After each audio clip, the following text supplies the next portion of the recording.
with UCLA sweeping Washington last week, we know that we have to at least win this series and then do what we can from that point on. You expect Washington to be a little bit more upset though coming into this one after getting swept against UCLA? Well, I mean, we can't control what they're going to do. We can control what we're going to do, and if we play like we did against Oklahoma, it should be a really good series. I think both teams obviously have very good pitching, 2 deep, even 3 deep. They have a lot of speed, and we have some speed and more power, I think. But obviously, and they're great defensively. I think that's the strength of that team is they really play some pretty good infield and good outfield positioning. I know this series means a lot for this season, but what happened last year between these two teams? You went 1-3 last year, including that loss in the World Series. Did that add anything to your team? Yeah, I think that it was a tough one to lose the series at home here when we had 2-run lead going into the 7th, and we let that one get away, and eventually it ended up costing us. But you don't know at the time what it would cost. But obviously, in the World Series, we didn't play very well against them, and they kind of dominated us in that game. And I'd like to see a different result this year for sure. Being a pitcher yourself, do you kind of get excited when you see this matchup where it's 4 of the best pitchers in the country going head-to-head? Yeah, it really is. It is very exciting.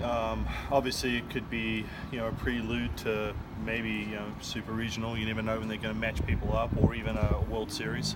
I'm sure that going into the supers, if those Pac-12 teams happen to win their regions, there could be some matchups, and you don't know what's going to happen there either. So, but it is exciting. Obviously, this game is dominated by pitching, and the Pac-12 has some very good pitching.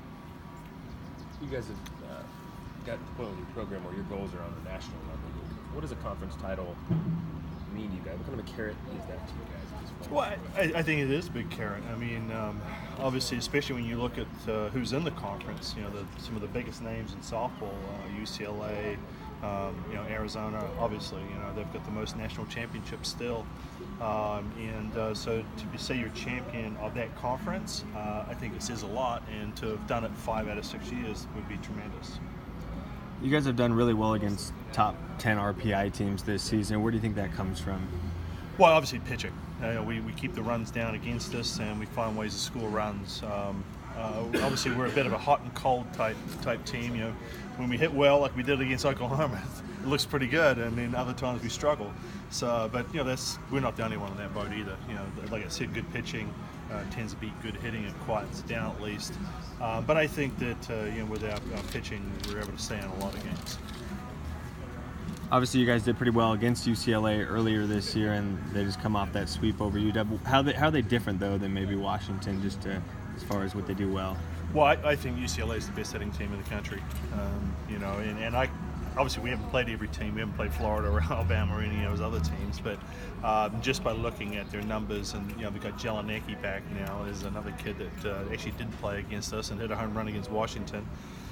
So they're extremely deep. They've got a good blend of power and speed in there. Just a very difficult team. And of course, when Garcia's out there throwing, she's as good as anybody in the country. And I think UCLA's only weakness, if you could call it that, would be they're not quite as deep in the pitching. How much do you watch of that UCLA-Washington series and see what the Bruins did against the Huskies in terms of trying to prepare for them? I haven't looked at a whole lot just right now. I've been trying to focus on getting our pitchers ready and getting our team ready. Obviously, we know Alvello from last year. Gaby Plain's the other one we've got to try and figure out. They're actually two kind of polar opposites. With Alvello, you're going to get a lot of velocity, a lot of up balls, curves and rise balls. And a very good changeup, and so you're sitting on 70 mile an hour, and that's pretty good gas. Then you have Gaby Plain, who's going to mix in 2 or 3 different speeds with a curveball and a drop and a really good changeup, and she kind of makes you fish a little bit. So that's someone we have to be patient against. Alvello we have to go get. Plain we have to be a little more patient. So it's going to be a matter of can we switch gears between those 2 games to be able to take advantage of that quickly. This is the last top 10 team you have on your regular season schedule. Is there any sense of fatigue after all the top 10 teams you've played recently, or is the fact that this is such an important series going to take over that aspect? I think it's just what you said there. It's a series. I mean, this is what you play for, is this time of year, and I think we're excited to be in this time of year. I know Jenna Lilly's going to, I call her Miss May. She's going to turn up in May, and it's almost May, not quite, but she does tend to turn up in the postseason. And I'm excited to see how we'll do. I think that Gwen Savickas, Lauren Linville, the seniors, they've got a lot to play for. They've got to try and get another trip to the World Series, and that would be great if we can do that. Going back to Jenna, her, Gwen, and DJ all got drafted. What does it mean as your coach, or as the coach, to see them move on like that? Well, I think it's exciting for the sport, and to see our players progress to that next level. I also love seeing them make national teams, and there's a lot more interest now in national teams. We have Kari Kwiko playing for the Philippines, and Haley Decker is another one. And so hopefully some opportunity there for those players to go on. Jenna Lilly's on the squad, along with Megan Kleiss as well, and Gwen Savickas. So it's fun to see them just get to that next level and keep playing, because I think they've got a lot to offer, not only to the fans but also to young players. That brings the total of players that have been drafted to the APF to 12 out of 15 of the program under you since 2010. What do you think that says about your impact on the program here?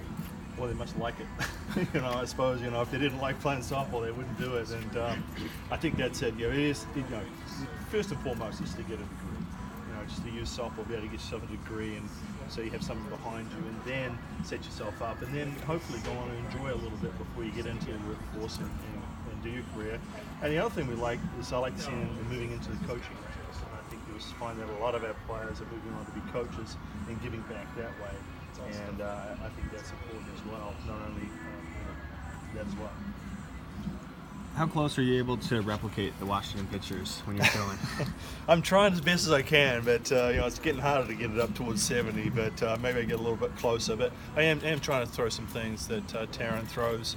And not so much Gabby playing, but definitely Taryn. Trying to get a little more velocity in there, a little more up stuff, and a good changeup. And we'll test them again today. Thanks, Coach.